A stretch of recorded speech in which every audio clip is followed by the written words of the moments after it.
ಬರೋಬ್ಬರಿ 43 ದಿನಗಳ ನಂತರ ಕೆಫೆ ಬಾಂಬ್ ಸ್ಫೋಟದ ರೂವಾರಿ ಉಗ್ರನನ್ನ ಬಂಧಿಸಲಾಗಿದೆ. ಈ ವಿಚಾರಕ್ಕೆ ಸಂಬಂಧಪಟ್ಟ ಹಾಗೆ ರಕ್ಕಸರ ಬಂಧನ ವಿಚಾರದಲ್ಲಿ ರಾಜಕೀಯವೂ ಆರಂಭ ಆಗಿದೆ. ಮಮತಾ ಬ್ಯಾನರ್ಜಿ ಮತ್ತು ಬಿಜೆಪಿಯ ಮಧ್ಯೆ ಟಾಕ್ ವಾರ್ ಆರಂಭ ಆಗಿದೆ. ಉಗ್ರರ ಅರೆಸ್ಟ್ ಬೆನ್ನಲ್ಲೇ ರಾಜಕೀಯ ಕೆಸರಿನ ಚಾಟ ಶುರುವಾಗಿದೆ. ಪಶ್ಚಿಮ ಬಂಗಾಳ ರಾಜ್ಯ ಉಗ್ರರ ಪಾಲಿಗೆ ಸ್ವರ್ಗ ಆಗಿದೆ ಎಂದು ಮಮತಾ ಬ್ಯಾನರ್ಜಿ ವಿರುದ್ಧ ಬಿಜೆಪಿ ನಾಯಕರು ವಾಗ್ದಾಳಿಗಳ ಮೇಲೆ ವಾಗ್ದಾಳಿ ನಡೆಸ್ತಾ ಇದ್ದಾರೆ. ಅಮಿತ್ ಮಾಳವಿಯ ಬಿಜೆಪಿ ಐಟಿ ಸೆಲ್ನ ಮುಖ್ಯಸ್ಥ ಹೇಳಿದ್ದಾರೆ, ಪಶ್ಚಿಮ ಬಂಗಾಳದಲ್ಲಿ ನಮ್ಮ ಸರ್ಕಾರದ ಆಡಳಿತ ಇಲ್ಲ, ಹೀಗಾಗಿಯೇ ಬಂಗಾಳದಲ್ಲಿ ಉಗ್ರರ ಹೆಜ್ಜೆ ಗೋಚರಿಸ್ತಾ ಇದೆ ಅಂತ ಅವರು ಹೇಳಿದ್ದಾರೆ. 43 ದಿನಗಳ ಬಳಿಕ ಈ ಇಡೀ ಕೆಫೆ ಬ್ಲಾಸ್ಟ್ನ ರೂವಾರಿಯನ್ನ ಬಂಧಿಸಲಾಗಿದೆ. ಇಬ್ಬರನ್ನ ಬಂಧಿಸಲಾಗಿದೆ. ಬಂಧನ ಆಯಿತು. ಬಂಧನದ ಬೆನ್ನಲ್ಲೇ ರಾಜಕೀಯ ನಾಯಕರ ಕೆಸರನ ಚಾಟವು ಕೂಡ ಆರಂಭ ಆಗಿದೆ.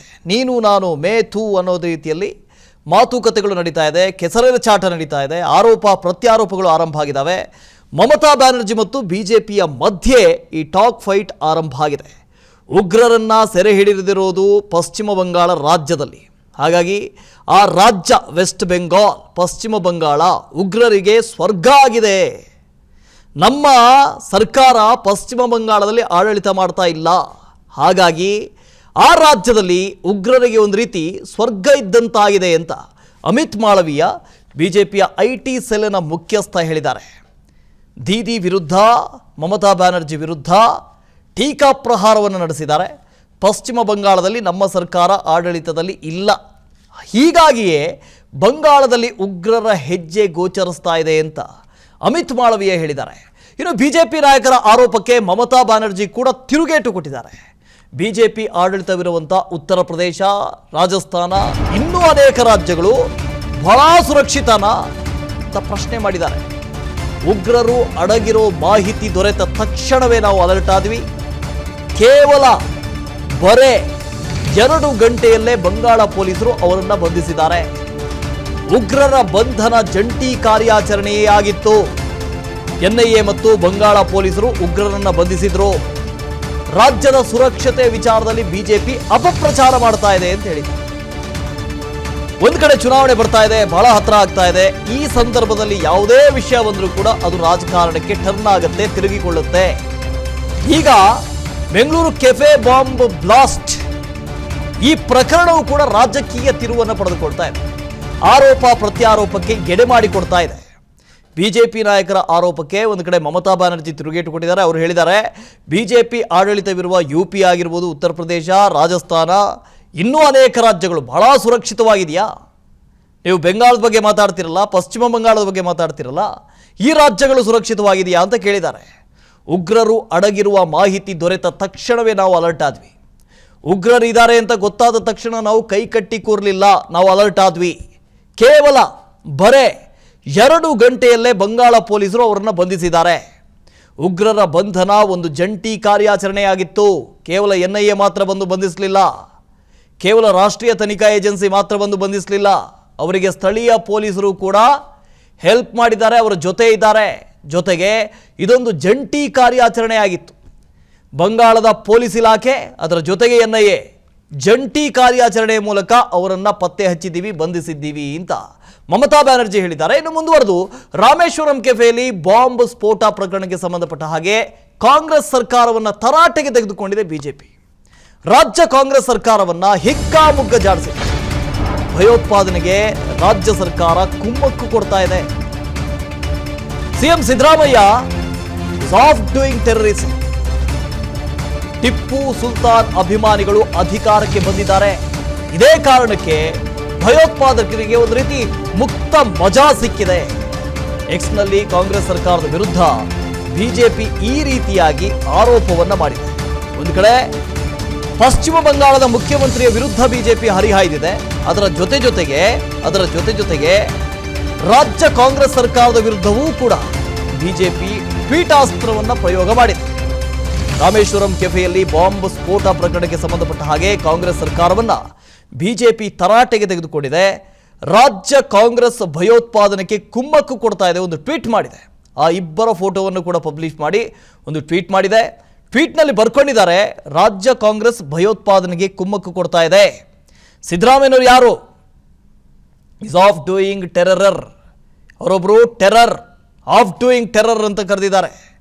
ಟಿಪ್ಪು ಸುಲ್ತಾನ್ ಅಭಿಮಾನಿಗಳು ಅಧಿಕಾರಕ್ಕೆ ಬಂದಿದ್ದಾರೆ, ಇದೇ ಕಾರಣಕ್ಕೆ ರಾಜ್ಯದಲ್ಲಿ ಭಯೋತ್ಪಾದನೆ ನಡೀತಾ ಇದೆ, ಮಜಾ ಸಿಗ್ತಾ ಇದೆ, ಮುಕ್ತವಾದ ಮಜಾ ಸಿಗ್ತಾ ಇದೆ ಅಂತ ಟ್ವೀಟ್ ಮಾಡಿದೆ ಬಿಜೆಪಿ.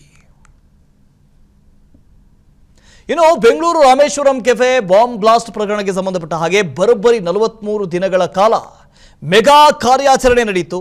ಒಂದಲ್ಲ ಎರಡಲ್ಲ 18 ರಾಜ್ಯಗಳಲ್ಲಿ ಸುತ್ತಾಡಿತು. ಯಾರು? ಈ ಮಾಸ್ಟರ್ ಮೈಂಡ್ಗಳು, ಮುಜಾವಿರು ಸುಮಾರು 18 ರಾಜ್ಯಗಳಲ್ಲಿ ಸುತ್ತಾಡಿದಂತೆ.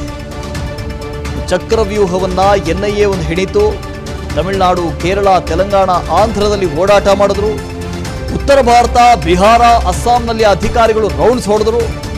ವೇಷ ಮಾಡಿಸ್ಕೊಂಡು ಠಿಕಾಣಿ ಬದಲಾಯಿಸ್ತಾ ಇದ್ದ ಈ ಕಿರಾತಕ ಒಂದೇ ಒಂದು ಸುಳಿವು ಬಿಡದಂತೆ ಪ್ಲಾನ್ ಹೆಣೆದಿದ್ರು ಉಗ್ರರು.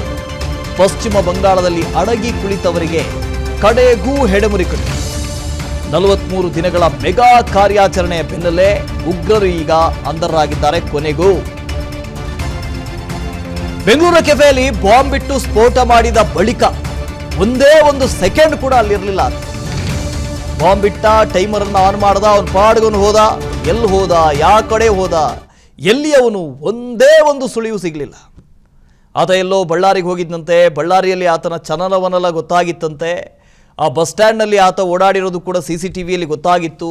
ಇವೆಲ್ಲವೂ ಆಯಿತು. ಅದಾದ ಬಳಿಕ ಎಲ್ಲಿ ಹೋದ, ಯಾರಾತ, ಏನು ಎತ್ತ ಒಂದೂ ಗೊತ್ತಿರಲಿಲ್ಲ. ಆದರೆ NIA ತನಿಖೆ ಇದೆಯಲ್ಲ, ಅಷ್ಟು ಸುಲಭ ಅಲ್ಲ. ಸುಮಾರು 43 ದಿನಗಳ ಕಾಲ ಒಟ್ಟು 18 ರಾಜ್ಯಗಳಲ್ಲಿ ಸುತ್ತಾಡಿ ಕೊನೆಗೂ ಇಬ್ಬರನ್ನು ಬಂಧಿಸಿದ್ದಾರೆ. ಇನ್ನು ಕೆಫೆ ಬಾಂಬ್ ಸ್ಫೋಟದಲ್ಲಿ ಉಗ್ರರ ಬಂಧನ ವಿಚಾರಕ್ಕೆ ಸಂಬಂಧಪಟ್ಟ ಹಾಗೆ ಬಾಂಬರ್ಗಳನ್ನು ಬೆಂಗಳೂರಿಗೆ NIA ಅಧಿಕಾರಿಗಳು ಕರೆತರ್ತಾ ಇದ್ದಾರೆ. ಸಂಜೆ ವೇಳೆ ಬೆಂಗಳೂರಿಗೆ ಆ ಇಬ್ಬರನ್ನು ಕೂಡ ಕರೆತರುವ ಸಾಧ್ಯತೆ ಇದೆ. ಇನ್ನು ಇಬ್ಬರನ್ನು ಜಡ್ಜ್ ಮುಂದೆ ಹಾಜರುಪಡಿಸುವ ಸಾಧ್ಯತೆ ಇದೆ. NIA ಕೋರ್ಟ್ ಅಥವಾ ಜಡ್ಜ್ ಮುಂದೆ ಹಾಜರುಪಡಿಸುವ ಸಾಧ್ಯತೆ ಇದೆ. ಬಂಧನದ ಬೆನ್ನಲ್ಲೇ ಸ್ಥಳೀಯ ಮ್ಯಾಜಿಸ್ಟ್ರೇಟ್ ಮುಂದೆ ಆತನನ್ನು ಹಾಜರುಪಡಿಸಬೇಕು. ಮುಂದಿನ ತನಿಖೆಗೆ ಅನುಮತಿಯನ್ನು ತೆಗೆದುಕೊಳ್ಳಬೇಕು. NIA ಕೋರ್ಟ್ ಮುಂದೆ ಹಾಜರುಪಡಿಸಬಹುದು, ಅಥವಾ ಸ್ಥಳೀಯ ಜಡ್ಜ್ ಯಾರಾದರೂ ಇದ್ರೆ, ಮ್ಯಾಜಿಸ್ಟ್ರೇಟ್ ಇದ್ರೆ ಅವರ ಮುಂದೆಯೂ ಕೂಡ ಹಾಜರುಪಡಿಸುವಂತ ಸಾಧ್ಯತೆ ಇದೆ. ಈಗಾಗಲೇ ಪಶ್ಚಿಮ ಬಂಗಾಳದಿಂದ ರಾಜ್ಯಕ್ಕೆ ಆ ಇಬ್ಬರನ್ನ NIA ಅಧಿಕಾರಿಗಳು ಕರೆತರ್ತಾ ಇದ್ದಾರೆ. ಒಟ್ಟು 18 ರಾಜ್ಯಗಳಲ್ಲಿ ಸುತ್ತಾಡಿದಂತೆ ಆತ. 18 ರಾಜ್ಯಗಳಲ್ಲಿ ಒಂದಾದ ಬೆನ್ನಲ್ಲಿ ಎಲ್ಲಿ ಆತ ಬಳ್ಳಾರಿಯಲ್ಲಿ ಇದ್ದ, ಬಳ್ಳಾರಿಯಿಂದ ನೇರವಾಗಿ ಆಂಧ್ರ ಪ್ರದೇಶಕ್ಕೆ ಹೋದ ಅಂತ ಇದೆ. ಅಲ್ಲಿಂದ ಅಸ್ಸಾಮು, ಇನ್ನೊಂದು ಮತ್ತೊಂದು ಪಶ್ಚಿಮ ಬಂಗಾಳ, ಒಡಿಶಾ, ಹೀಗೆ ಬೇರೆ ಬೇರೆ ರಾಜ್ಯಗಳಲ್ಲಿ ಸುತ್ತಾಡ್ಕೊಂಡು ಹೋಗಿದ್ದ. ಈಗ ಆತ ಮಾತ್ರ ಅಲ್ಲ, ಆ ಇಬ್ಬರನ್ನು ಕೂಡ ಬೆಂಗಳೂರಿಗೆ ಕರೆತರ್ತಾ ಇದ್ದಾರೆ. ಅಭಿಷೇಕ್ ಇದ್ರ ಬಗ್ಗೆ ಹೆಚ್ಚಿನ ಡೀಟೇಲ್ಸ್ ಅನ್ನು ಕೊಡ್ತಾ ಹೋಗ್ತಾರೆ. ಅಭಿಷೇಕ್, ಆ ದಿನದ ನಂತರ ಯಾರು ಬಾಂಬ್ ಸ್ಫೋಟ ಮಾಡಿದ್ರು, ಎಲ್ಲಿ ಹೋದ್ರು, ಇದ್ರ ಬಗ್ಗೆ ಬಹಳ ದೊಡ್ಡ ತನಿಖೆ ಆಯಿತು. ಅನೇಕರು ಹೇಳ್ತಾ ಇದ್ರು, ಯಾಕೆ ಇಷ್ಟು ದಿನ ಬೇಕಾಯ್ತಾ, ಇಂಥ ದೊಡ್ಡ ನೆಟ್ವರ್ಕು, ಅದರಲ್ಲೂ NIA ಇದೆ, ಬೇರೆ ಬೇರೆ ತನಿಖಾ ಏಜೆನ್ಸಿಗಳಿದ್ದಾವೆ, ಆದರೂ ಕೂಡ ಹಿಡಿಯೋದಕ್ಕೆ ಸಾಧ್ಯ ಆಗಲಿಲ್ಲ. ಈ ಥರದ್ದೆಲ್ಲ ಆಯಿತು. ಎಷ್ಟು ರೋಚಕವಾಗಿತ್ತು ಅಂತ ಆತನನ್ನು ಹಿಡಿದಂಥ ಕಾರ್ಯಾಚರಣೆ. ಎಸ್, ಈ ಒಂದು ಶಂಕಿತರೇನಿದ್ದಾರೆ ಅಂದ್ರೆ ಈ ಒಂದು ಇಬ್ಬರು ಏನಿದ್ದಾರೆ, ವೆಲ್ ಟ್ರೈನ್ಡ್ ಅಂದ್ರೆ ಮಿಲಿಟೆಂಟ್ ಮಾದರಿಯಲ್ಲಿ ಟ್ರೈನಿಂಗ್ ಅನ್ನು ತೆಗೆದುಕೊಂಡಂತಹ ಉಗ್ರರು ಅಂತಾನೆ ಹೇಳ್ಬೋದಾಗಿದೆ.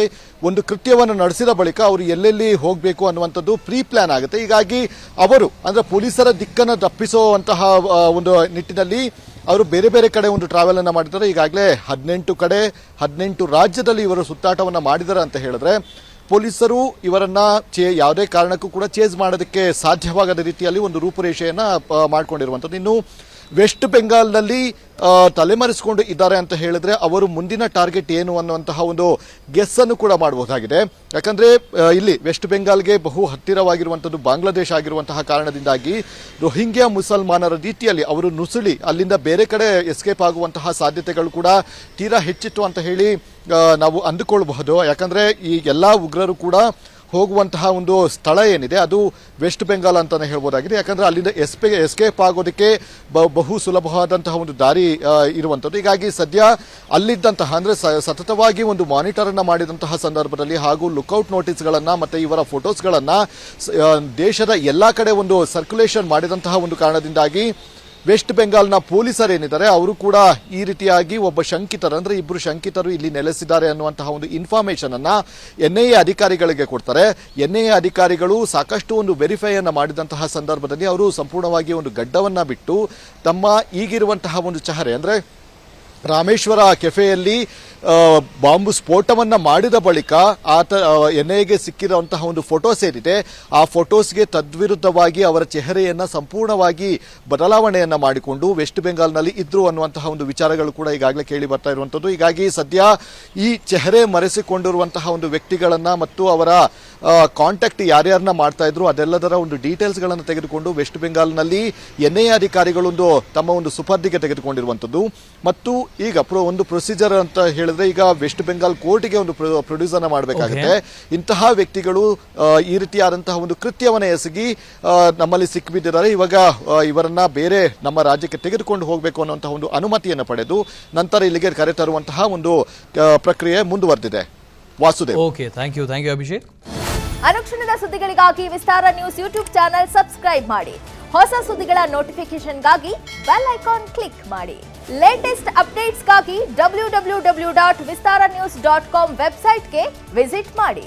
ಅಂಗೈಯಲ್ಲೇ ಜಗತ್ತಿನ ಸುದ್ದಿ ತಿಳಿಯಲು Vistara news Kannada app download ಮಾಡಿ.